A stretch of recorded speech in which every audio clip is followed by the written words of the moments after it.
Well, welcome to the 700 Club, and thanks for joining us. Here's a message for you. America is back as a trusted partner. Well, that's supposed to be President Biden's message in his first address to the United Nations today. The problem, his administration's actions say otherwise, and they speak volumes.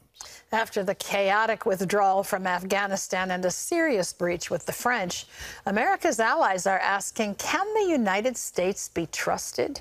CBN's Jenna Browder has the story from Washington. President Biden's message to the United Nations is that America is back to being a global partner with a foreign policy rooted in diplomacy.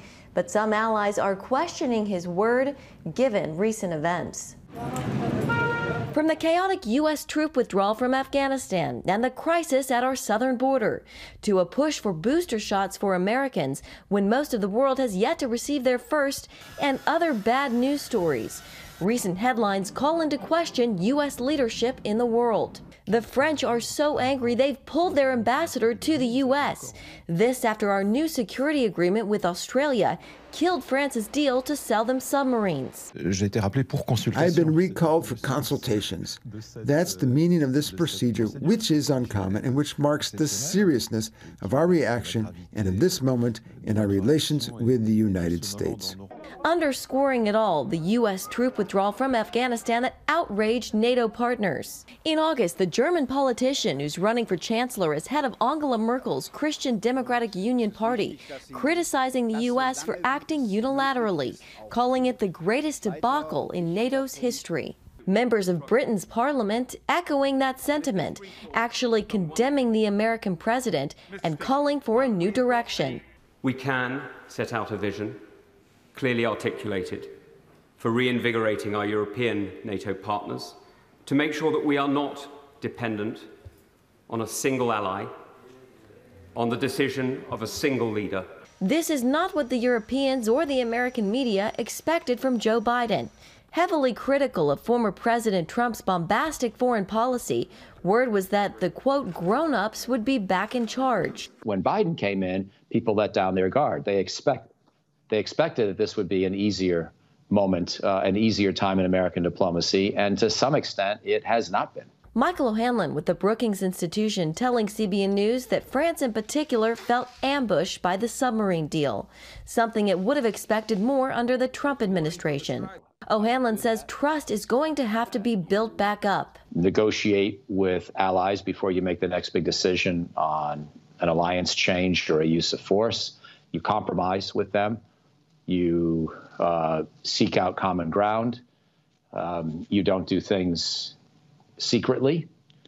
These are the kinds of principles that I think the Biden team's going to have to restore, which most of us expected they would be following from the outset, but in fact have breached on a number of occasions. And in his speech at the UN General Assembly today, President Biden is expected to call for greater diplomacy and renewed global alliances to fight the coronavirus pandemic and climate change. These leaders, though, will want to see his words backed up with action. In Washington, Jenna Browder, CBN News. Well, we look forward to the UN speech. We also look forward to the reaction to it. I remember President Trump giving his first address at the UN. And during some of his talking points, the audience actually laughed at him. So will Biden get the same reception? Well, there certainly will be a whole lot of skepticism to America is back as a global partner in wake of what he's already done. So he's alienated Germany, he's alienated Great Britain, he's alienated France. These are our most trusted allies, the core of the entire NATO alliance, and all three of them are saying, well, you want to go it alone, well, you're going to go it alone. In other news, who will be held accountable for the drone strike that killed 10 innocent people in Afghanistan, 7 children? The White House is supporting the military's investigation into what the Pentagon is now calling a tragic mistake. John Jessup has more from our CBN News Bureau in Washington. John? That's right, Gordon. Fallout is spreading after the Pentagon's shocking admission that the drone strike in Kabul hit an aid worker and his family, not an ISIS-K member. And as the surviving family members and friends say, an apology is not enough. CBN national security correspondent Caitlin Burke has more. That deadly mistake sparking a Pentagon review of the CENTCOM investigation into the strike, plus renewing the debate about using over-the-horizon capabilities as a counterterrorism strategy. This strike was taken in the earnest belief that it would prevent an imminent threat to our forces and the evacuees at the airport. But it was a mistake, and I offer my sincere apology.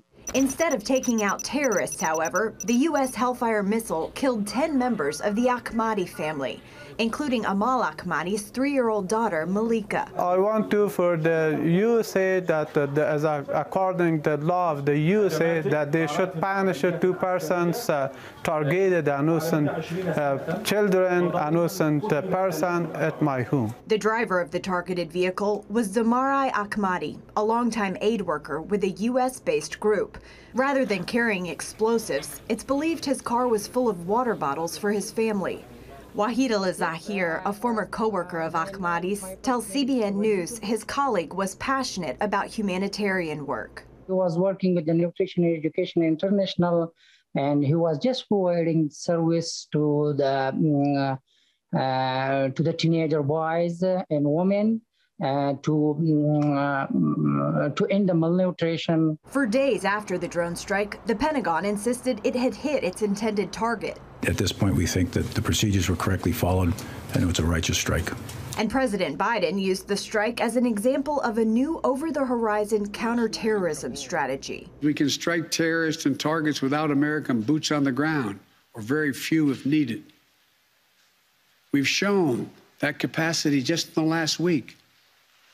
We struck ISIS-K remotely, days after they murdered 13 of our service members and dozens of innocent Afghans. The New York Times first raised concerns that civilians had been killed in the strike, not terrorists. Zahir says he knew as soon as he saw Ahmadi had been killed that the U.S. had made a mistake. Looking to his background, his attitude, his social attitude with the community, and he was so humble, and yes, I thought he's innocent. On Friday, Secretary of Defense Lloyd Austin officially cleared Mr. Ahmadi's name, saying he had no connections to ISIS-K and that his activities were completely harmless. Austin has ordered a review of the investigation into the drone strike, saying in a written statement that the purpose is to, quote, consider the degree to which the investigation considered all available context and information, the degree to which accountability measures need to be taken and at what level, and the degree to which strike authorities, procedures, and processes need to be altered in the future. Caitlin Burke, CBN News. Thank you, Caitlin. Turning to the latest news on COVID, Pfizer says its vaccine is safe and effective for kids 5 to 11 years old. Children now account for more than 1 in 5 new COVID cases. The data, which was not made public, still needs to be reviewed by the FDA. And although there have been inroads made by masking and doing other things, we're still not where we need to be for children to be able to grow up and have a full childhood and all the way through adolescence. And so I see this as urgent for many reasons, the social reasons as well as the immediate impact in reducing hospitalizations and illness. Pfizer's pivotal trial studied 2,200 children, injecting them with 1/3 the amount of a dose normally given to adults. The company says despite minor side effects, the shot is safe, well tolerated, and shows robust antibodies. Results for children under 5 are expected to come later this year. Meanwhile, Johnson & Johnson is out today saying that a booster given 6 months after its one-shot vaccine produces a 12-fold increase in antibodies. The study has not yet been peer-reviewed. Well, turning now to the Middle East. For the first time in more than a year, the nation of Lebanon, Israel's northern neighbor, has a functioning government. The question remains, though, whether it will be strong enough to keep the Iranian-backed Hezbollah from taking over. CBN's Chris Mitchell reports from Jerusalem. Lebanon's new Prime Minister Najib Mikati is promising to stop the country's dramatic economic collapse and urging politicians to work together. The situation is very difficult, and we all know this, but it's not impossible to deal with it if we cooperate as Lebanese. We have to work hand in hand. And that will be a tall order, since there's been no true governing body since shortly after the massive Beirut port explosion in August 2020. France, United States, international community, all of them, the IMF, the International Bank, they said always, we are ready to help you, but you have to form a government. The mission of the government should be reform. I don't think that they can, the government, make reforms. Reform is clearly needed, as more than half the population sits in poverty due to a drastic drop in value of the country's currency. That's led to skyrocketing food prices, crippling fuel shortages, and widespread power outages. While a lack of government is part of Lebanon's woes, there's more behind it. We are watching Hezbollah. Lebanon is not a failed state, but a fake state. It's an illusionary facade of a legitimate government. Reserve Brigadier General Asaf Orion sees the new government as a puppet that allows Hezbollah to tighten its grip on the country.